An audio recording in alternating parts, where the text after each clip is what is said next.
जी आहे शिंदे यांची ही काँग्रेसची म्हणजे भाजपची आणि भाजपाची शिंदे आणि राष्ट्रवादी पायपुसणी. शिवसेना बाळासाहेबांची सन्मानानं राज्यात काम करते.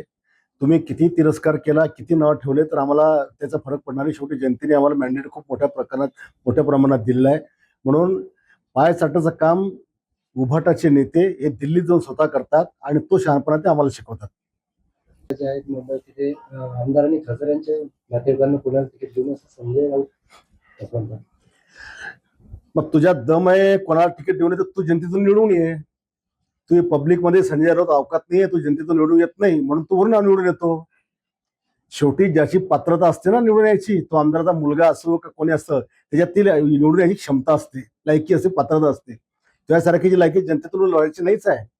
आणि म्हणून तुम्ही असले प्रकारचे विधान करता, कारण तुम्हाला माहिती आहे असं बोललं की मग तिकीट कटतील, मग आपल्या जागा निवडून येतील, याच आशेवर तुम्ही असे स्टेटमेंट करतात. महानगरपालिकेमध्ये आपण किती जागा लढवतात मुंबईमध्ये? आता जागा वाटपच सध्या चालू आहे आणि देवेंद्रजी आणि एकनाथ शिंदे साहेब हे सगळे एकत्र बसलेले आहेत. सगळे सन्मानजनक जागा त्या ठिकाणी घेतील आणि लढतील आणि जिंकतील सुद्धा. संजय राऊतांनी म्हटले की शिंदे यांची शिवसेना ही अमित शहा यांची अटेस्ट बेबी आहे, म्हणजे त्यांनी जन्माला घातल्यास. जर संजय राऊत असं म्हणत असतील की शिवसेना प्रमुख बाळासाहेब ठाकरे यांच्या विचारावर चालणारी आमची शिवसेना ही जर शहाची टेस्टट्यूब बेबी असेल, तर 100% तुमची राहिलेली शिवसेना ही राहुल गांधीची टेस्टट्यूब बेबी असायला पाहिजे, 100%. आणि त्याच्यामुळे तुम्ही त्या राहुल गांधी तिकडे पाय चाटा करता तिकडे गेलात. शिवतीर्थावर ज्या शिवसेना प्रमुख बाळासाहेब ठाकरे सभा घेतला तीच शिवसेना आमच्याकडे आहे. उद्धव बाळासाहेब ठाकरे नावाची शिवसेना कधीही महाराष्ट्रात देशात जन्मास आलेली नव्हती.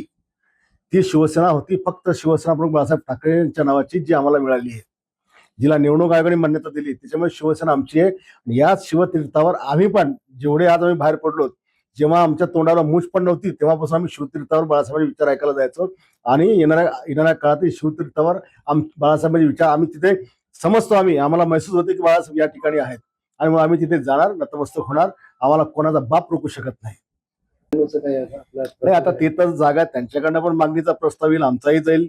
शेवटी बसून तडजोडी होतील की विनाकारांच्या जागा लढून हरण्यात पण काही अर्थ नाही, हे त्यांना पण माहिती आहे आणि आम्हाला पण माहिती आहे. त्याच्यामुळे जिथे जिथे विजय प्राप्त होईल त्याच जागा त्या पक्ष घेतील आणि जिंकतील.